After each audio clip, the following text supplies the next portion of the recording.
looks like I'm back in the movies again, doesn't it? Well, as a matter of fact, I like to do some talking. Don't go away until I get this thing off.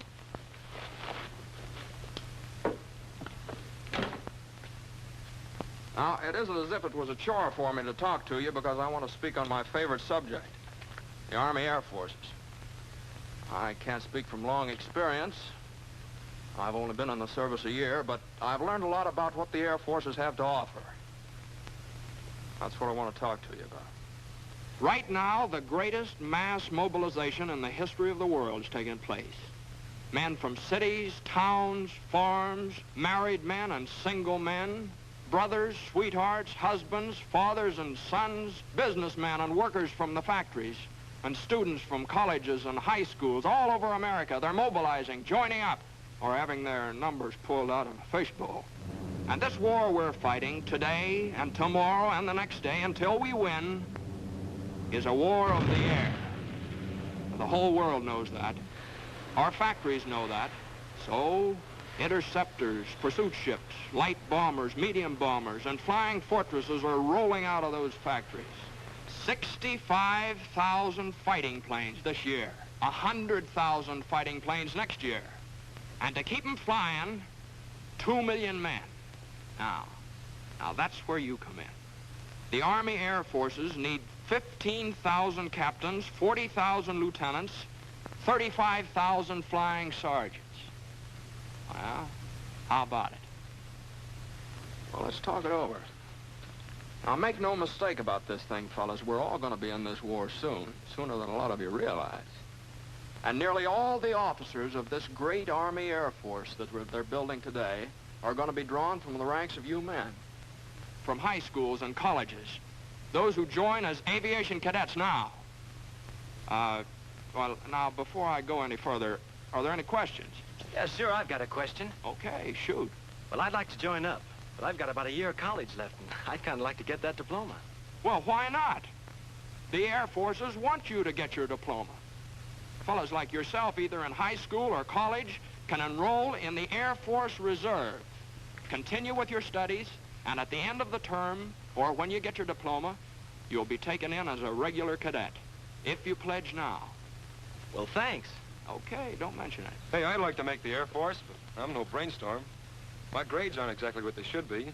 I hear it's tough to get in. Not anymore, it is. And that blocked letter you're sporting, that tells me a lot.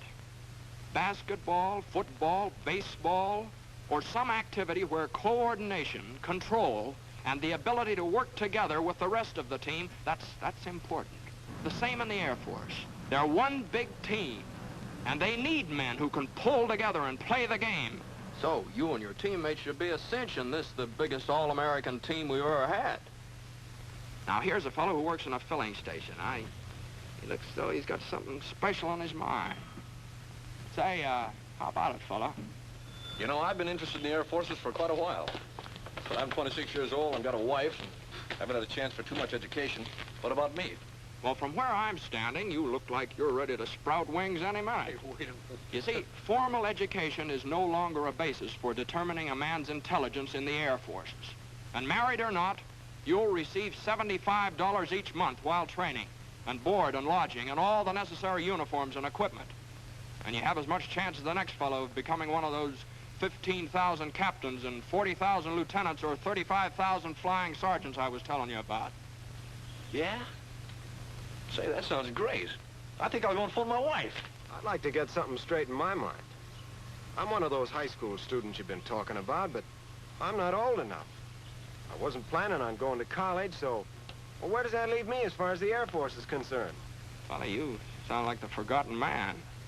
But if you're close to 18 and you're over 5 feet in altitude, you can be one of us just as quickly as anybody else. Okay. Just make out that application for the Air Force Reserve. Now, your physical examination. Well, that's not going to be so tough. If you're an average guy and normally healthy, you'll make the grade, all right? So one day you say goodbye to Mother and Dad. They're pretty proud and happy, too. Especially Dad. His suspenders are about to bust.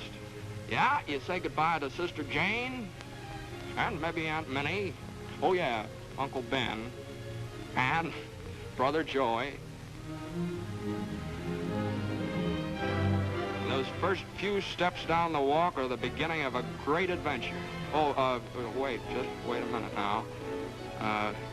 Aren't going to forget that sweet little bit of something next door.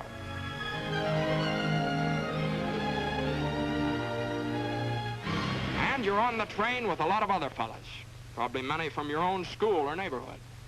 Oh, yeah, I forgot to say, Uncle Sam bought your ticket.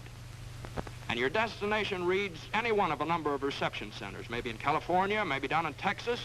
It's here that lasting friendships are made because you and your teammates are aiming for the same goal. That big, beautiful, wonderful V that spells victory. And now it begins.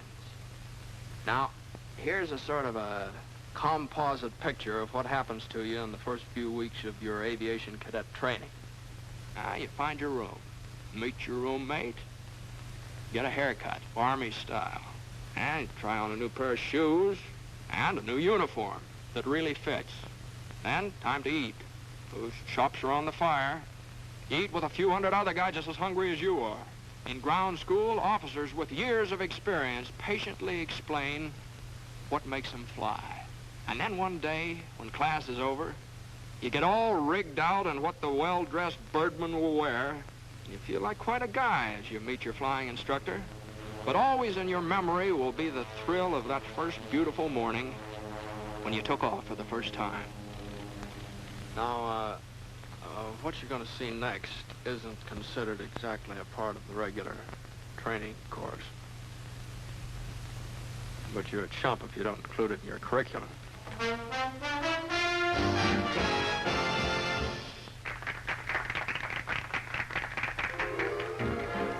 And you find out the effect those shiny little wings have on a gal. And it's phenomenal.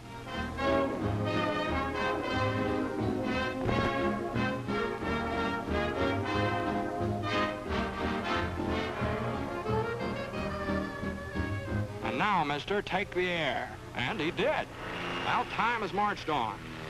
And here you are, cruising along in a BT. That's basic trainer to you. And twisting your tail into a few acrobatics and loops and barrel rolls and snap rolls. That's some fun, huh? And a few more weeks roll by. You find yourself in still another plane. An advanced trainer this time. Yes, indeed, you're really getting up in the world at the rate of nearly 200 miles an hour. But you think this is something. Well, now, just wait. Fellas, shake hands with Mr. B-17 and a few of his big brothers. Now, watch out now, he's tough. Those four motors roaring through the sky like a thunderstorm, they can't fool with them. American workmen, the finest master mechanics in the world, put those motors together. Made them live, made them breathe, made them roar. Yes, sir, a whole army of workmen, designers, engineers, and just plain guys who wanted to do something for their country. They put that B-17 together. A few thousand of these babies will win this war for us. And a few thousand guys like you in there flying them. And remember, we said something about a team. Well, 9 men are inside that plane, each with an important job to do. So let's go in and take a look around. Let's meet the team. Yes, sir, 9 fellas like yourself working together, as closely coordinated as a precision watch. Now get this straight. The pilot is not the most important fellow inside this plane. All 9 members of the crew are equally important. For example, the pilot and the co-pilot can take the plane off the ground and set it back down again, but where would they be without the navigator? Now meet him. He's the gentleman sitting right there with his pencils and calculators. He's responsible for getting the giant bomber to its destination and back again. Now, you might like his job. Now, this fellow's a second lieutenant, draws $245 each month, and although he was good at mathematics, he didn't graduate from college. But he learned that the Air Forces could use his talents, and now he's a necessary part of the team. And now let's go up into the nose of Mr. B-17 and meet somebody who has an important job in that department. This is the bombardier, the boy who doesn't miss. You see, flying the plane is wasted motion unless this lad hits the target on the noggin. The finest pilots in the Air Force would be behind the 8-ball if the bombardier couldn't hit straight. And he's a full-fledged commissioned officer, too, wears his wings, draws the same pay as the pilot or the co-pilot. Now, back in the main body of the plane, we've got some more important positions. This fella is the #1 engineer. He keeps the motors turning and the thousands of working parts all through the bomber inspected and in repair. And then comes the radio operator, who keeps the bomber in constant communication with its home base, and the photographer who keeps a photographic record of what takes place on the earth below while the bomber's on its mission. He's sort of an official scorekeeper, checking up for future reference. Now, the remaining members of the flight crew are #2 engineer and #2 radio man. So you see, being in the Air Forces isn't all piloting, or all navigating, or all bombardiering. It's teamwork. And each member of the team is just as important as the next one. Now listen, it takes 38 men on the ground to keep this bomber in the air. So let's go downstairs and meet the ground force.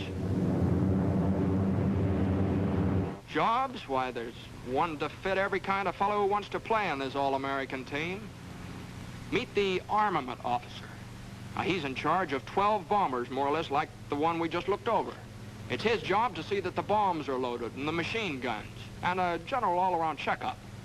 See that bar on his shoulders?